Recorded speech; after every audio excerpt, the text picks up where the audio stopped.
My name is Leah Harrison, and I am 25 years old.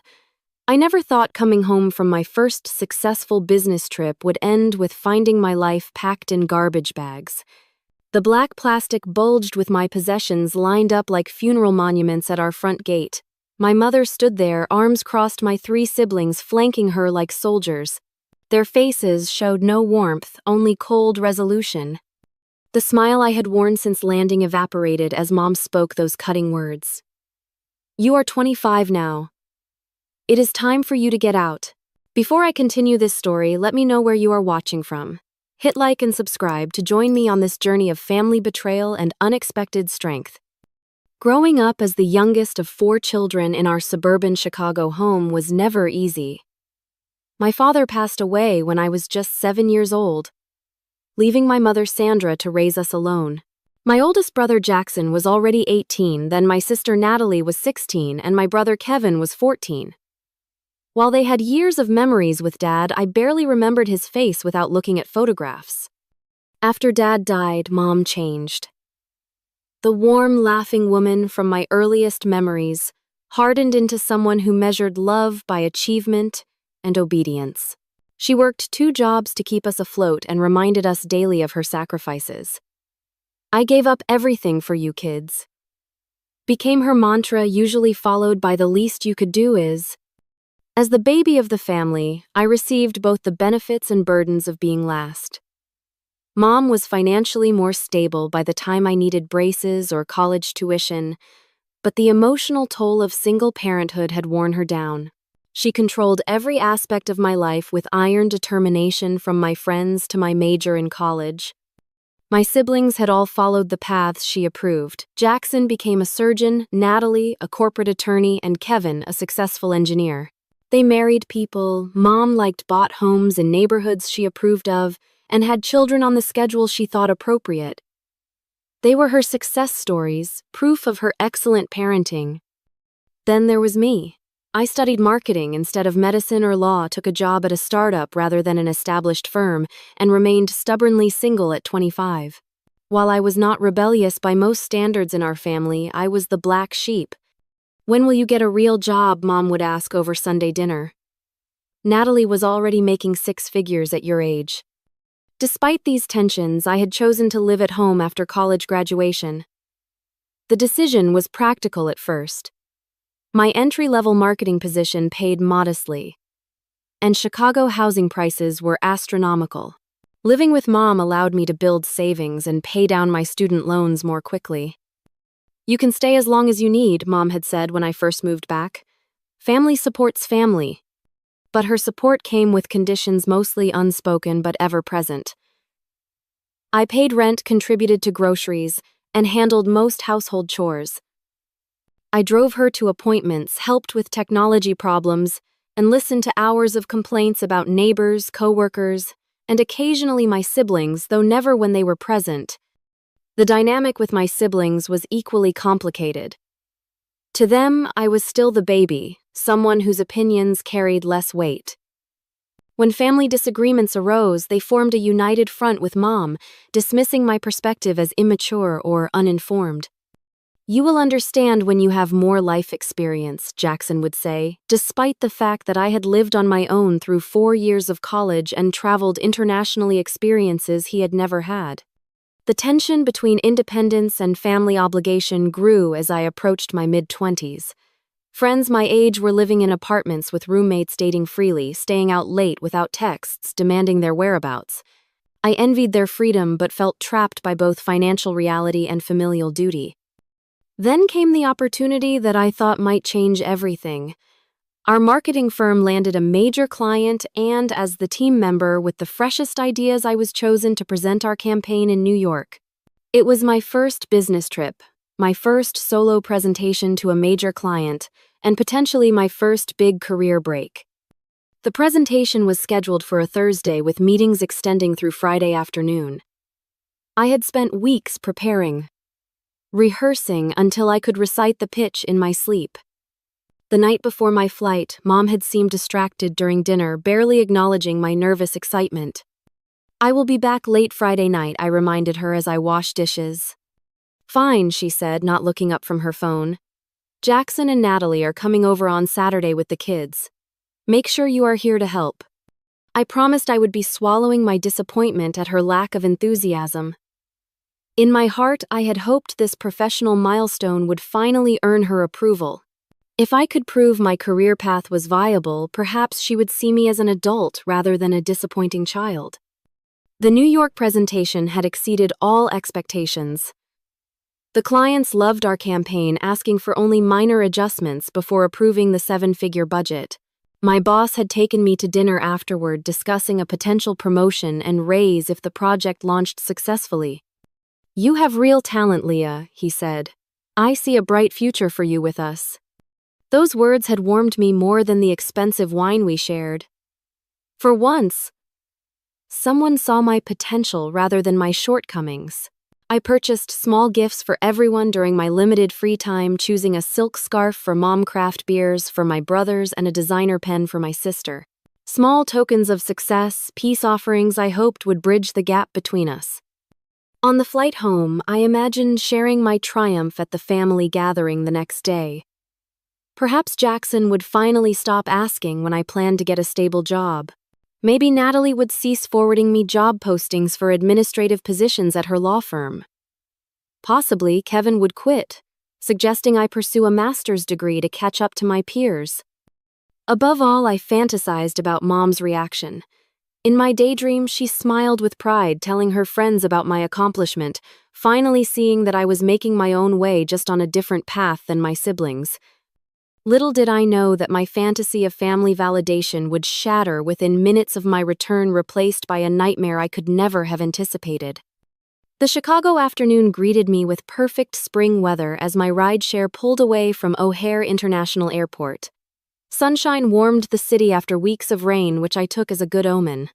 The gifts I had purchased sat neatly in my carry-on bag, wrapped in tissue paper from the boutique near my hotel.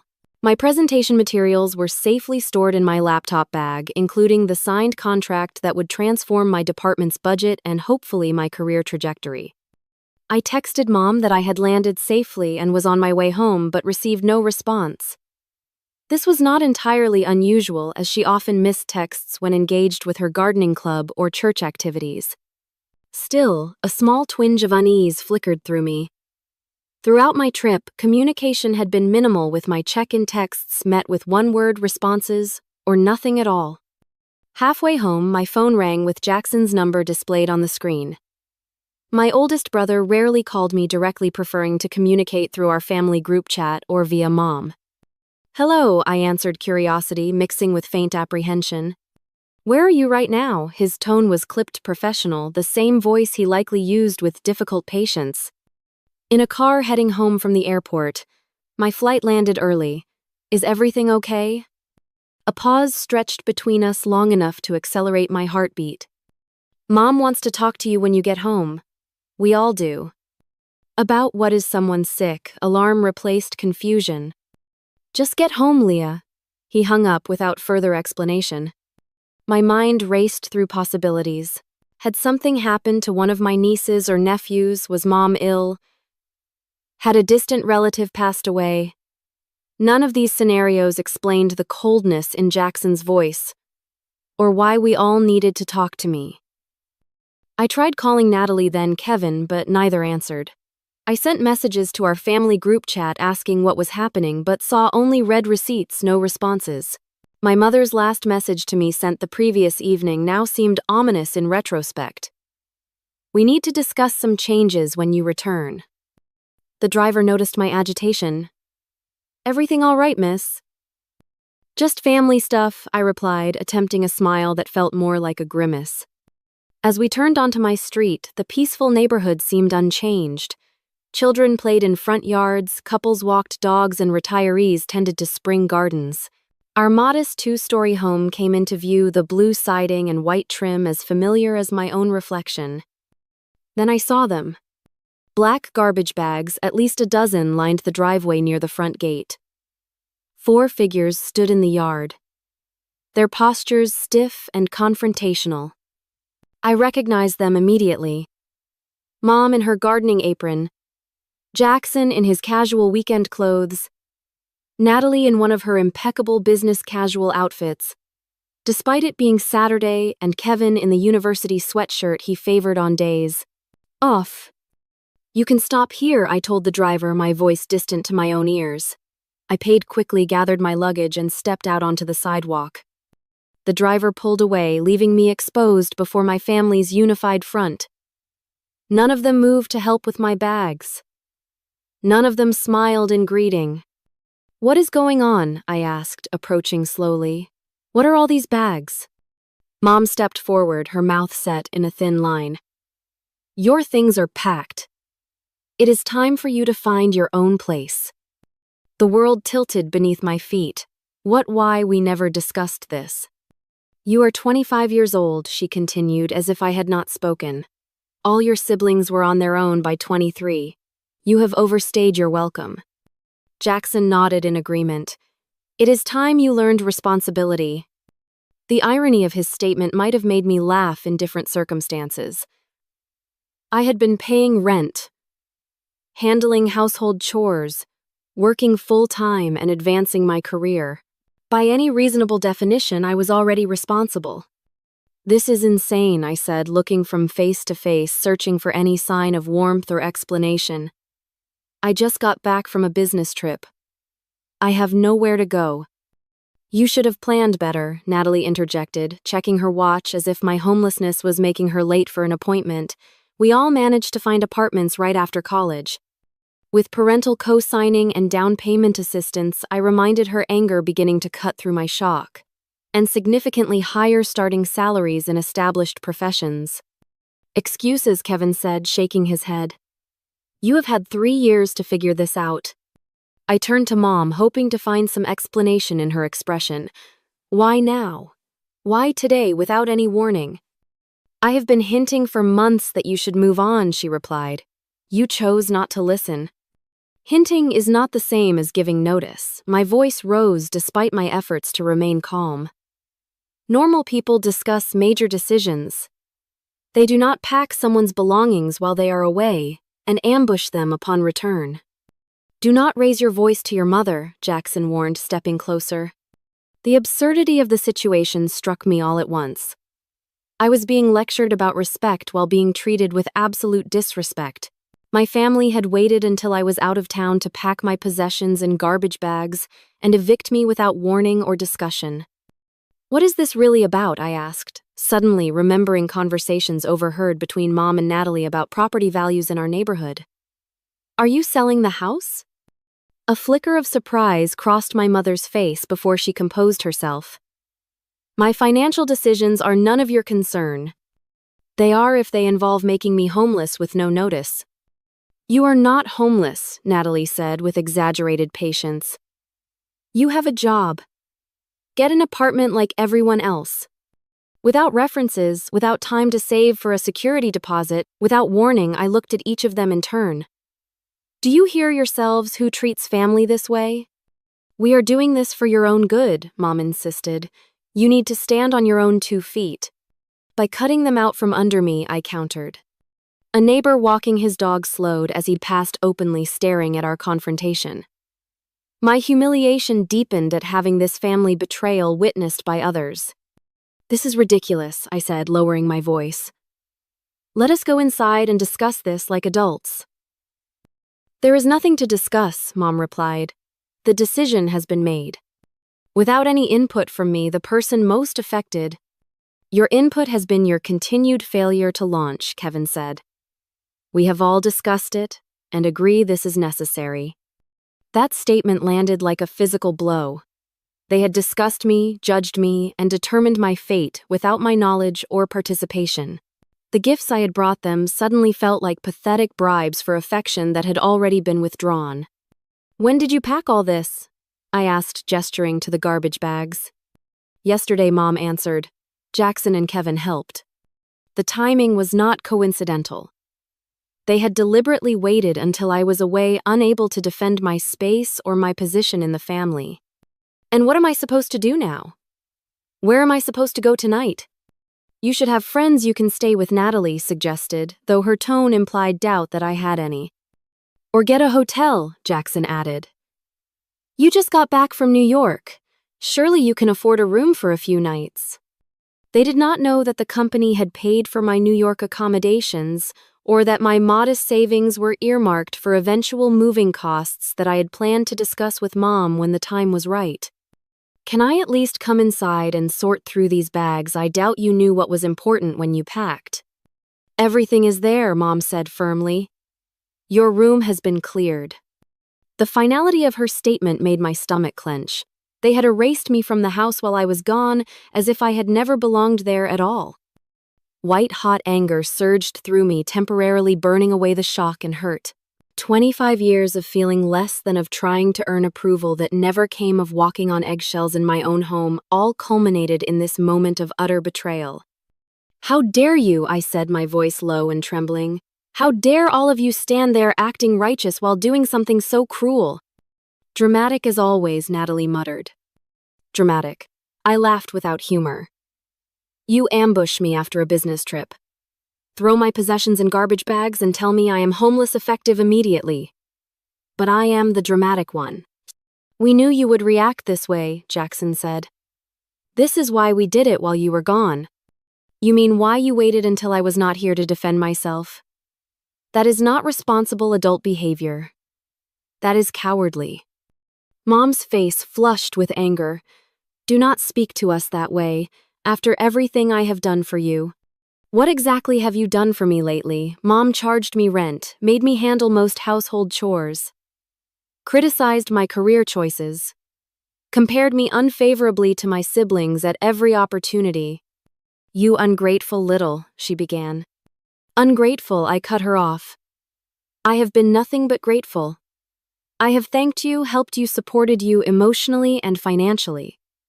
I have swallowed every criticism, endured every comparison, and still showed up with love and respect. The facade of family unity began to crack as my mother turned to Jackson. I told you she would make this difficult. Make what difficult exactly? I pressed. Why now? Why the urgency? Why the garbage bags instead of proper boxes? Why the audience? I gestured to my siblings. Kevin shifted uncomfortably, the first sign that perhaps he was not fully committed to this plan. Mom is selling the house, he admitted. Kevin, Natalie hissed. She deserves to know, he replied. The truth emerged in fragments as they argued among themselves. Mom had received an offer on the house significantly above market value. The buyers wanted immediate occupancy. Rather than discussing this with me, she had decided with my siblings that my portion of any inheritance or proceeds would be reduced to compensate for my extended stay at home. So this is about money, I said, the pieces falling into place. You are pushing me out to sell the house and you do not want me to have a claim on my share. You have not contributed to the mortgage, Natalie argued. I have paid rent for 3 years, I countered. Where did that money go if not toward household expenses? Your rent barely covered your food and utilities, Mom dismissed. And what about Dad's will? I asked. He left the house to all of us. I may have been young when he died, but I remember the lawyer explaining that. Uncomfortable glances passed between them. They had hoped I would not remember or would not assert my legal rights. You would sue your own mother, Jackson asked incredulously. You would disinherit your own daughter, I fired back. We had reached an impasse standing in the front yard with neighbors pretending not to watch. 3 years of pent-up resentment boiled over as I finally said what I had swallowed for too long. You have never respected my choices or seen me as an equal adult. You have used me as free labor, emotional support, and a convenient target for your disappointment. And now you discard me when it is financially convenient. No one denied these accusations. Their silence confirmed every insecurity I had harbored about my place in the family. In that moment of clarity, I made a decision that would alter the course of my life. I walked to my car, which thankfully had been parked on the street during my trip, and opened the trunk. What are you doing? Mom demanded. Leaving, I replied simply. Is that not what you want? One by one, I loaded the garbage bags into my car, grateful that I drove a hatchback with folding rear seats. The bags contained my entire life: clothes, books, electronics, mementos, things packed without care or concern for their significance. When the car was full, I turned to face them one last time. They stood together, a unit from which I had always been subtly excluded. "You know, I just landed the biggest client in our firm's history. I was about to get promoted. I brought gifts for all of you to celebrate." I laughed softly at my own naivety. "I actually thought you would be proud of me." "Leah," Kevin began, a hint of regret in his voice. "No," I cut him off. "You have all made your position clear.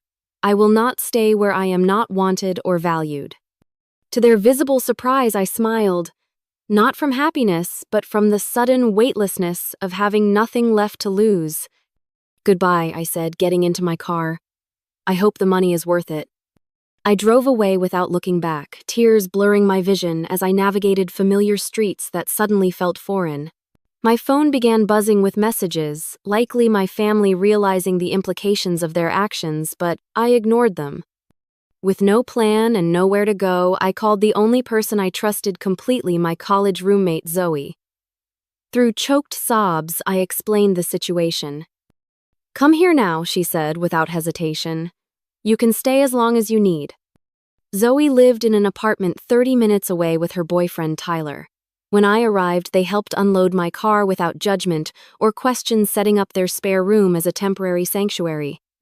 That first night was the lowest point. Curled on an unfamiliar bed surrounded by garbage bags I could not bear to unpack, I cycled through shock, grief, and rage. My phone continued to buzz with messages, which Zoe eventually convinced me to read. They were as expected. Mom insisted I was overreacting.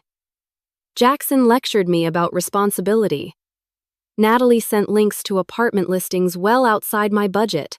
Kevin alone expressed some regret about the method, though not the decision itself. "These people are toxic," Zoe declared after reading the messages. "You need space from all of them." "They are still my family," I said weakly. "Family does not treat each other this way," Tyler interjected. "What they did was emotional abuse." Though the term felt extreme in the moment, the validation from outside perspectives helped me see the situation more clearly. What had happened was not normal. It was not my fault. And perhaps most importantly, I did not have to accept it. That night, I made two decisions. I would build a new life entirely independent from my family, and I would never again measure my worth through their approval. As I finally drifted to sleep in the early hours of morning, a strange sense of possibility flickered beneath the pain. For the first time in my adult life, I was truly free to define myself on my own terms. The first week after being forced out was a blur of practical challenges. Zoe and Tyler insisted I stay as long as needed, but I knew their one-bedroom apartment was too small for 3 adults long-term. Their generosity bought me time to find alternative housing without rushing into a bad situation. During lunch breaks at work, I scoured apartment listings, quickly discovering that Chicago's rental market was even more competitive than I had feared. Most places required proof of income 3 times the monthly rent, perfect credit first and last month's rent, plus security deposit and landlord references I did not have. My modest savings, which had seemed substantial when living at home, barely covered the upfront costs of securing housing. After 10 days of searching, I found a tiny studio apartment in a less desirable neighborhood with a landlord willing to accept a larger security deposit in lieu of rental history. The apartment was nothing like the comfortable home I had left. Paint peeled in corners. The appliances were outdated, and strange noises filtered through thin walls at all hours. But it was mine, a space where no one could pack my belongings or question my choices. Moving in highlighted how little I actually owned. My family had packed my personal possessions, but none of the household items necessary for independent living. I had no dishes, towels, cleaning supplies, or furniture beyond my bedroom set. "We will have a housewarming," Zoe declared, helping me unpack my clothes into the apartment's single closet. "Everyone brings something useful instead of decorative crap."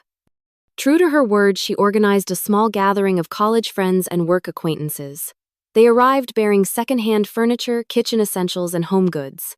By evening's end, my apartment had transformed from an empty shell into a basic but functional living space. It is not much, I apologized as we sat on mismatched chairs eating pizza off paper plates. It is a beginning, my friend Amber corrected. And you did it without their help. Financial reality hit hard that first month. After paying rent, utilities, grocery bills, and transportation costs, my previously adequate salary left almost nothing for savings or emergencies. I created spreadsheets tracking every expense, meal planned meticulously, and learned which grocery stores offered the best prices on essentials. Work became my anchor and salvation. The Monday after being forced out, I arrived early at the office, threw myself into finalizing the New York client's campaign, and channeled all my emotional turmoil into creative energy. My boss noticed. "You have been putting in serious hours," he commented 2 weeks later. "The New York presentation was excellent, and your follow-up has been impeccable." "Thank you," I replied, simply not mentioning the personal chaos behind my professional dedication. "We are restructuring the team," he continued. "I would like you to lead the digital marketing division. It comes with a 15% raise and more responsibility. The promotion could not have come at a better time. The additional income would not make me wealthy, but it would ease the constant financial anxiety of solo living. More importantly, it validated my career path, the very one my family had dismissed as inadequate. While my professional life flourished, I struggled emotionally. Nightmares about homelessness disrupted my sleep. Unexpected sounds in my new building triggered panic responses. Trust issues colored my interactions with coworkers and friends. "You should talk to someone professional," Zoe suggested during one of our weekly coffee meetups. "Therapy is expensive," I countered. "So is the emotional toll of trauma," she replied. "Your new job has health insurance, right?" She helped me navigate the insurance portal to find therapists who accepted my coverage. The woman I ultimately chose specialized in family estrangement and adult children of controlling parents. Our first session opened floodgates I had not realized were holding back an ocean of hurt. "What your family did was not normal or acceptable," my therapist affirmed. "Evicting someone without notice is legally questionable, even with family. Doing it while you were away shows premeditation and a fundamental lack of respect."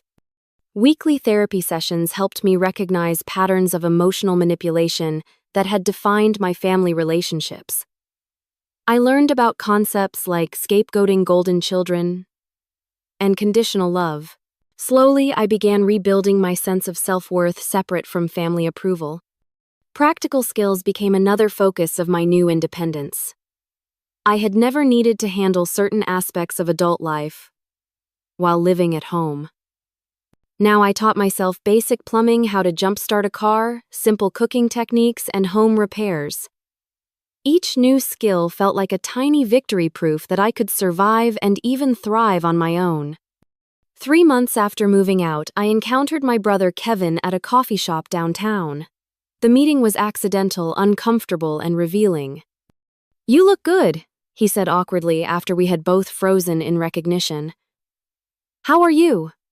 "I am doing well," I replied truthfully. "Working a lot. I got promoted." "That is great." He hesitated. "Mom has been asking about you.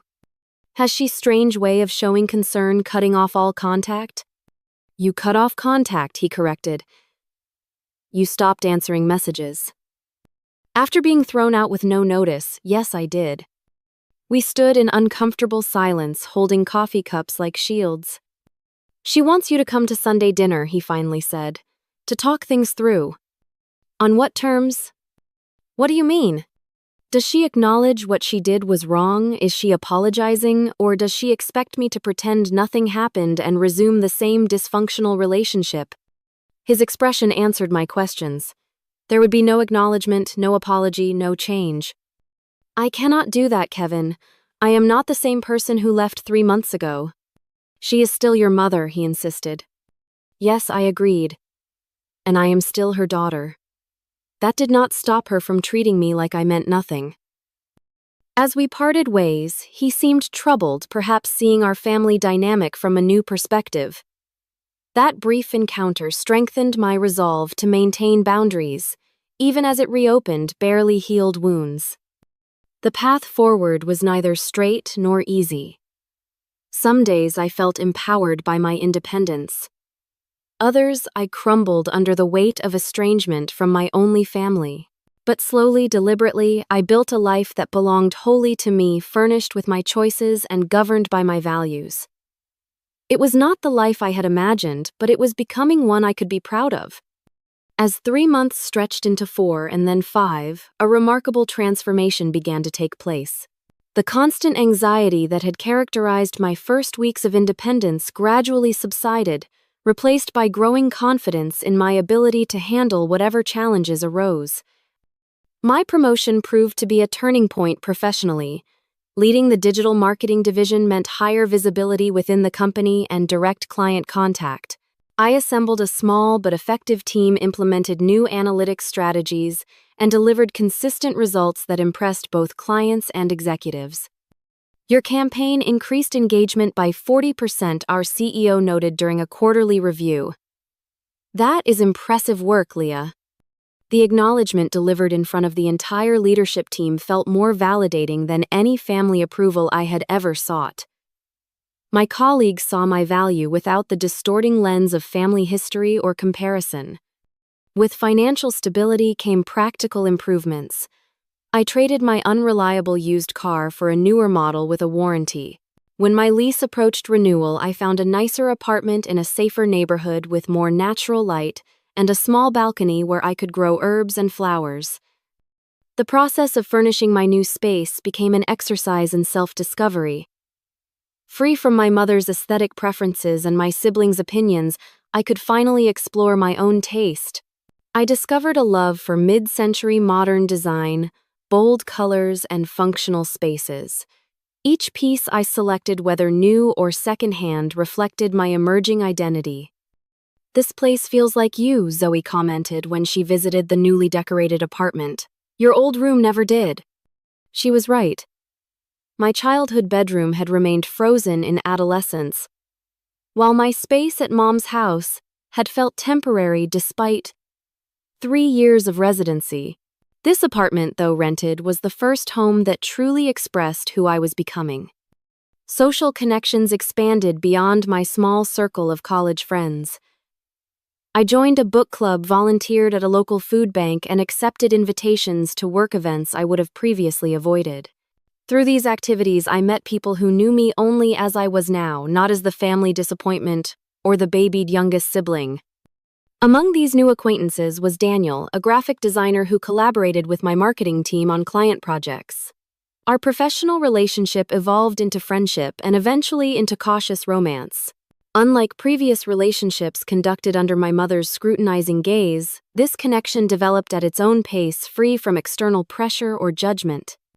"Tell me about your family," Daniel asked during our third date. "That is complicated," I replied, then shared the condensed version of recent events. His response was refreshingly straightforward. "They sound toxic. I am sorry you experienced that." No defense of family loyalty, no suggestion that I must have done something to deserve such treatment, no pressure to reconcile. Just simple validation of my experience and feelings. Daniel's healthy family relationships eventually provided a window into what functional family dynamics could look like. Sunday dinners at his parents' home showed me respectful disagreement, unconditional support, and genuine interest in each other's lives. The contrast with my own family was both painful and enlightening. End of Tom. My therapy sessions evolved from crisis management to deeper healing and personal growth. With professional guidance, I examined childhood patterns, recognized unhealthy coping mechanisms, and developed strategies for setting boundaries in all relationships. "You have made remarkable progress," my therapist observed after a particularly insightful session. "You are breaking generational patterns." The comment struck me deeply. Perhaps the most meaningful victory was not external success, but internal change, the ability to recognize and reject the dysfunctional dynamics that had shaped my family for generations. This psychological shift manifested in unexpected ways. I became more assertive at work, proposing bold campaigns and confidently defending my ideas. I developed clearer boundaries with friends, no longer agreeing to plans that drained my energy or violated my values. I pursued interests I had previously abandoned because they did not meet family approval, rediscovering my love for photography and creative writing. I also made the difficult decision to block all communication from my mother and older siblings. After months of texts ranging from guilt-inducing to openly hostile, I recognized that each interaction reset my emotional healing. Kevin remained the exception, as his messages had evolved from family pressure tactics to genuine, if awkward, attempts at independent connection. 5 months after being forced out, I attended a marketing conference where I unexpectedly reconnected with Mrs. Reynolds, my high school journalism teacher. She had always encouraged my writing and creative thinking when other adults focused solely on my academic performance relative to my siblings. "Leah Harrison, how wonderful to see you," she greeted me warmly. "Are you still in marketing?" Our conversation over coffee revealed that she had always seen potential in me that my family had missed or dismissed. Her belief in my abilities had been genuine rather than conditional. A rare experience in my formative years. "You always had a unique perspective," she told me. "I am not surprised you have found success on your own terms." That chance meeting inspired me to reach out to others who might be experiencing family alienation or struggling with independence. I started a blog sharing practical advice for young adults establishing themselves without family support, covering topics from budgeting to emotional resilience. The blog connected me to an online community of people with similar experiences. Comments and messages poured in from readers who found validation in my story and hope in my progress. What began as personal catharsis evolved into a meaningful platform for mutual support and practical guidance. "Your post about holiday coping strategies literally got me through Christmas," one reader wrote. "For the first time, I did not feel guilty about protecting my peace." Through helping others, I continued my own healing. The blog created space to process my experiences. Through writing, transformed painful memories into useful lessons, and surrounded me with a community who understood without explanation. As the 6-month mark of my forced independence approached, I realized that the family who had discarded me had unintentionally given me the greatest gift: the opportunity to discover my strength, reshape my identity, and build a life aligned with my authentic self. The journey had been painful, but the destination was proving worth every difficult step. Exactly 6 months after finding my belongings in garbage bags, my phone began buzzing with notifications. Messages from my mother flooded in, first 1, then 5, then dozens more throughout the day. By evening, I had received exactly 60 texts from her, ranging from accusations to pleas. "Where are you? Why won't you answer? After everything I've done for you, I need to talk to you. This is an emergency.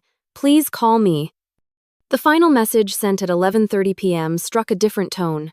"I made a mistake. I need your help." Against my therapist's advice and my own better judgment, I read them all. Something had clearly happened, something significant enough to break through my mother's pride and denial.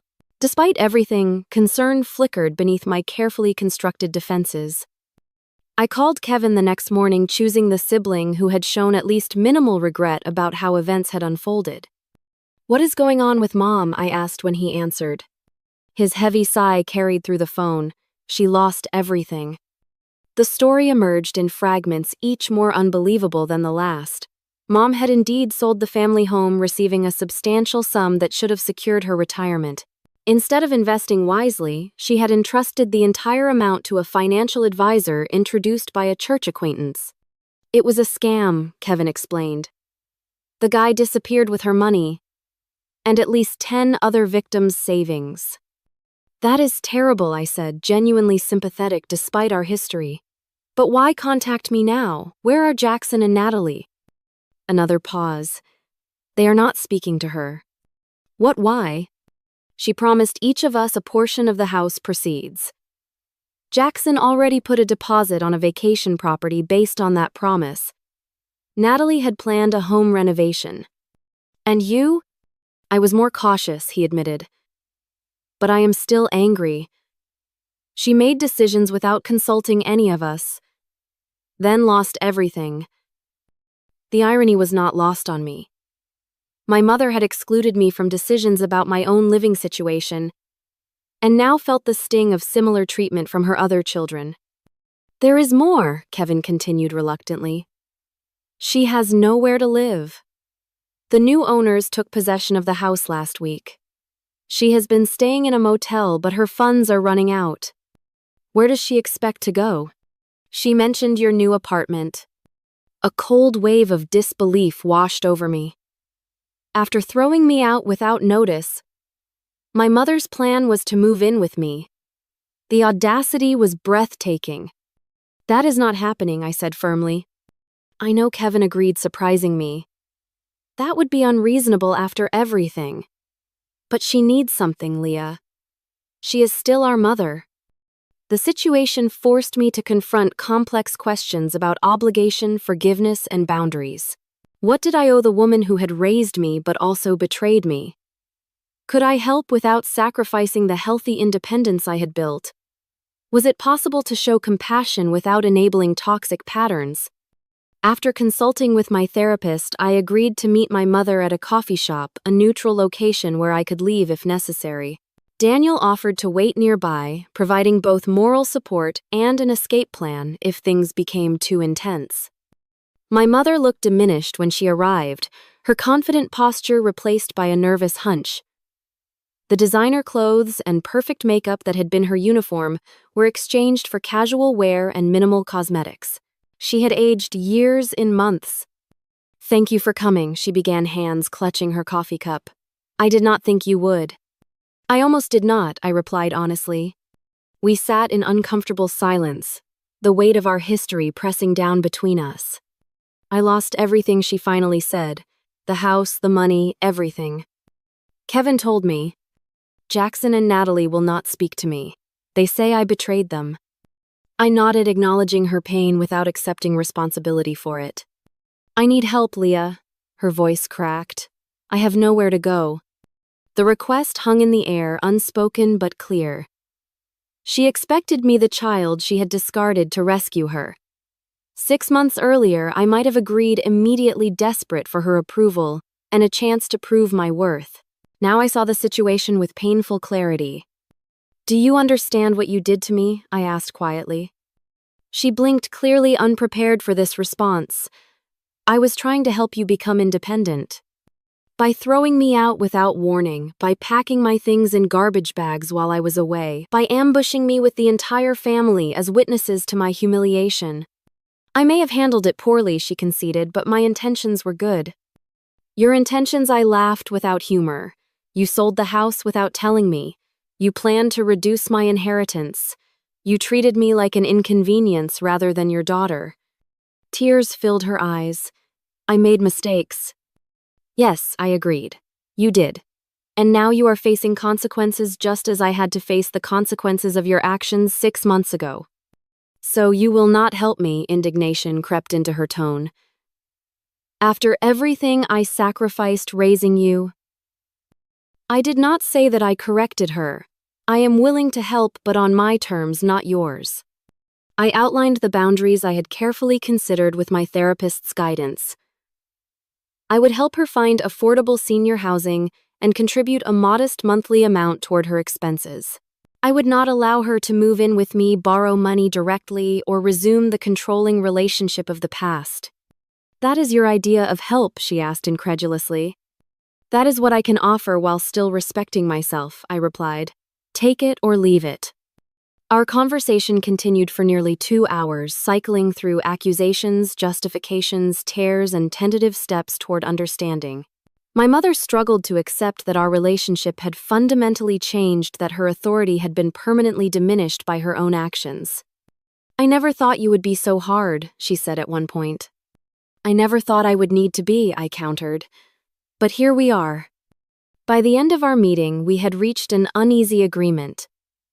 I would research housing options and help with the application process. She would attend family therapy sessions with me as a condition of ongoing support. Neither of us was entirely satisfied, but it was a starting point that maintained my boundaries while acknowledging our connection. As we prepared to leave, she asked the question that revealed how little she had understood my journey. When will things go back to normal between us? I looked at her directly with compassion but unwavering honesty. They will not. That version of our relationship is gone. We might build something new, something healthier, but we cannot go backward.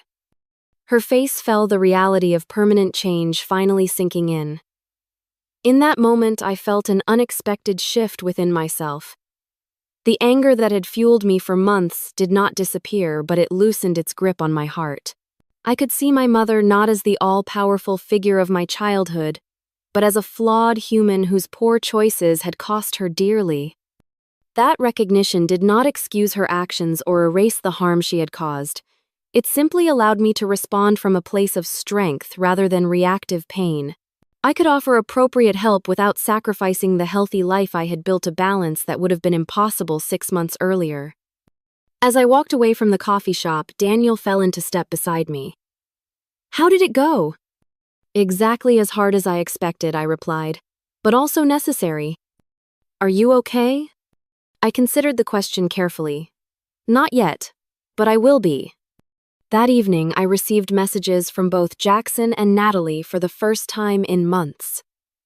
Word of my meeting with Mom had spread along with my limited offer of assistance. Their texts contained no apologies for their role in my eviction, only thinly veiled attempts to gauge my mother's financial situation and my involvement in it. I left both messages unanswered, recognizing them as continuations of unhealthy patterns rather than genuine attempts at reconciliation. Some relationships could potentially heal with time and effort. Others might need to remain distant for my well-being. Learning to distinguish between them was part of my ongoing growth. The family crisis that had prompted 60 desperate messages had not provided a Hollywood reconciliation or neat resolution. Instead, it had offered something more valuable: confirmation that the boundaries I had established were necessary and the independent life I had built was worth protecting. In the weeks following our coffee shop confrontation, I helped my mother navigate the complex process of finding affordable senior housing. The assistance I provided was practical rather than financial, researching options, explaining application requirements, and occasionally driving her to appointments. Pine Meadows, the facility she eventually moved into, offered independent living apartments with optional supportive services. The modest studio unit was a significant downgrade from our family home, but it provided security, community, and a fresh start. "It is small," she commented during move-in day, surveying the compact kitchen and living area. "So was my first apartment," I reminded her gently. "You adapt." The parallel was not lost on her. For perhaps the first time, my mother was experiencing the challenges of starting over with limited resources, the very situation she had thrust upon me without warning or preparation. Our relationship remained complicated, but the enforced distance created space for gradual healing. The weekly therapy sessions, which she attended reluctantly at first, became a structured environment to address long-standing patterns and build healthier communication. "I never realized how my own upbringing affected my parenting," she admitted during one particularly breakthrough session. "My mother was even more controlling than I was." Understanding the origins of her behavior did not excuse it, but it provided context that helped me process my childhood experiences. Generational trauma had shaped our family dynamics in ways none of us had recognized or addressed. As promised, I contributed a modest monthly amount toward her expenses, carefully calculated to provide necessary support without sacrificing my own financial security. The arrangement was formalized through our therapist, establishing clear expectations and boundaries on both sides. My relationships with my siblings evolved along different paths. Kevin and I rebuilt a cautious connection, meeting occasionally for coffee and maintaining text communication. He apologized for his role in my eviction, an acknowledgement that opened the door to potential reconciliation. "I should have stood up for you," he said during one of our meetings. "I knew it was wrong." "Why did not you?" I asked. Not accusingly, but with genuine curiosity. "It was easier to go along," he admitted. I have always done what Mom and Jackson thought best, even when I disagreed. His honesty revealed patterns I recognized from my own experience, the complex dynamics that had shaped all our choices and reactions. Through our conversations, we both gained insights into the family system that had constrained us in different ways.